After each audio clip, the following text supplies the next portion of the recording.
And to tell you guys just a little bit about myself, I'm a wife and mother of 6 beautiful children. Yes, 6, count them. They range in age from 10 all the way up to 25. My 2 oldest children have actually moved out of the house, but we have a very busy household.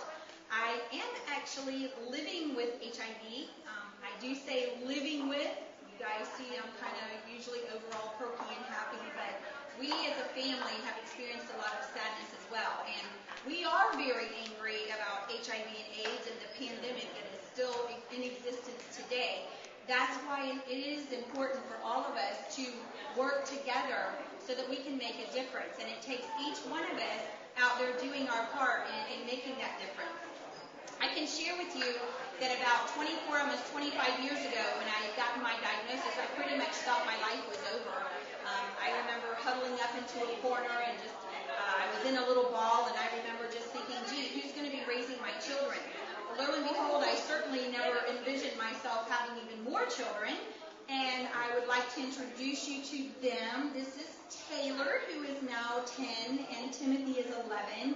And I don't mind sharing with you that my current husband of almost 13 years, he has full-blown AIDS. So there is always hope.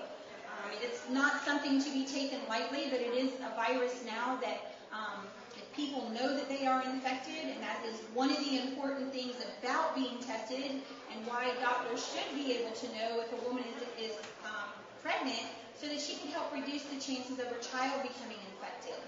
But there is hope, and no matter what any of us have experienced in life or are experiencing, there is always hope.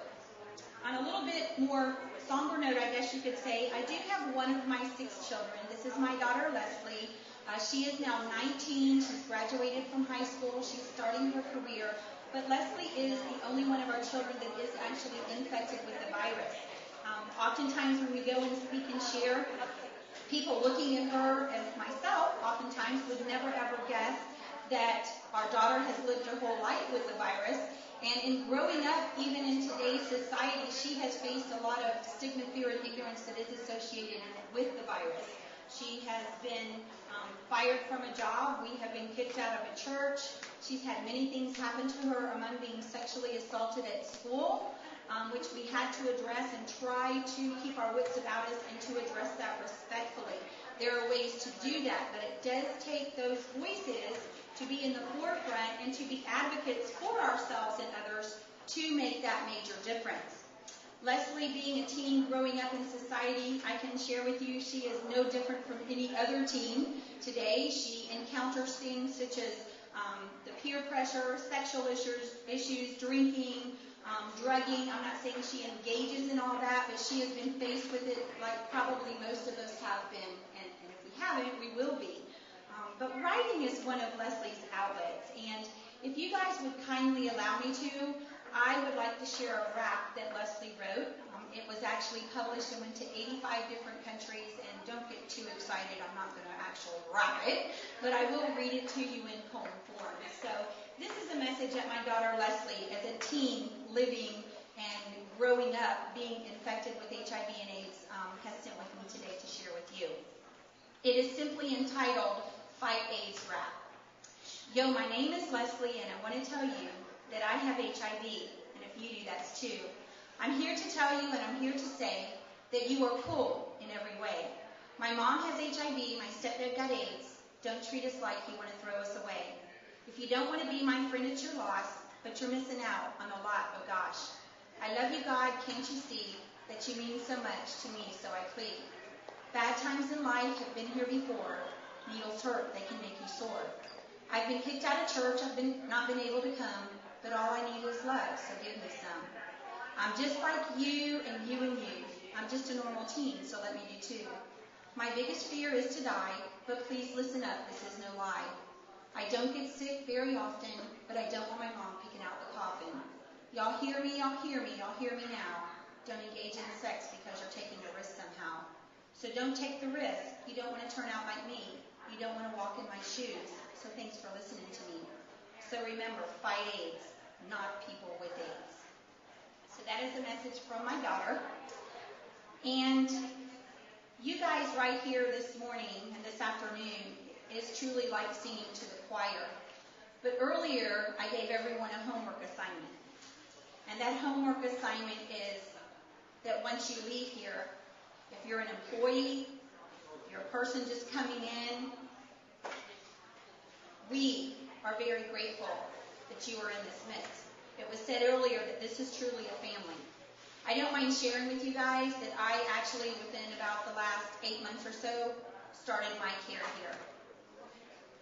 And I have honestly felt like a family member. I've been on the other end of the spectrum where I've had doctors treat me, and I've had to respectfully say, because of the way they responded to me after I was honest enough to share with them, which is my choice, that I was infected, I had to politely say, you will not be touching me. We have that right to be treated with respect, we being people that are infected, just like people that are not infected, that are affected. So please take that challenge very seriously. When you leave here today, educate one person in your life about HIV and AIDS.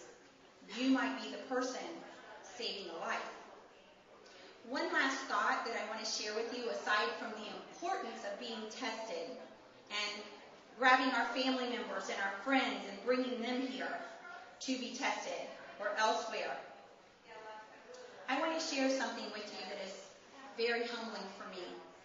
My family and I travel the country, and we have been very honored to do HIV/AIDS education. The employees here in this room are so much more advanced in their education than probably I ever will be, so I commend you for that, and we need good professional people for all of us in society. But even among most of you as strangers, some of you I've seen before, what I'm about to share with you is very humbling, but I believe there's a positive message in it in itself. You see, several years ago, about 24, 25 years ago, I was married to a different gentleman. My current husband and I have been married almost 13 years. But I chose to make one bad choice in my life. And that bad choice was that I chose to be unfaithful in my marriage. I am very remorseful for that. I wish I could change that and go back. But I can't. I will never go back to that life. But you see, that's all it takes is one bad choice. So I've taken my muck and my yuck and my scum, just trying to simply make a difference in people's lives and encourage them to make good, wise, healthy choices. It is so important to make those choices good, positive, healthy, wise choices today, because if you don't, they can and they will affect your future. You know how I know that? Because I'm reminded of the choice I made almost 25 years ago. Every day I look into my daughter's eyes. I've been reminded of the choice I made many years ago, as when she was younger, I literally held her down, shoving pills down her throat. Yes, holding her down, shoving them down her throat, not knowing if those pills were going to kill her or make her better. I've been reminded of the choice I made many years ago, as she's been laughed at, ridiculed, made fun of, having a city soccer league team forfeit a game because parents didn't want their children playing against her, not being able to attend sleepovers because people knew she was infected. And more recently, as she graduated high school, I was reminded of the choice I made many years ago, as she was simply trying to change classes, going down the halls, when a young man hollered from behind, "See the girl with the long blonde hair, the brown purse and blue jacket? She has AIDS because she slept with all the football players." And he didn't quite say it so nicely. But you see, there goes that judgmental thing again that we, myself included, sometimes get caught up in. Because, see, I understand that nothing my daughter did got her infected. It was due to my choice.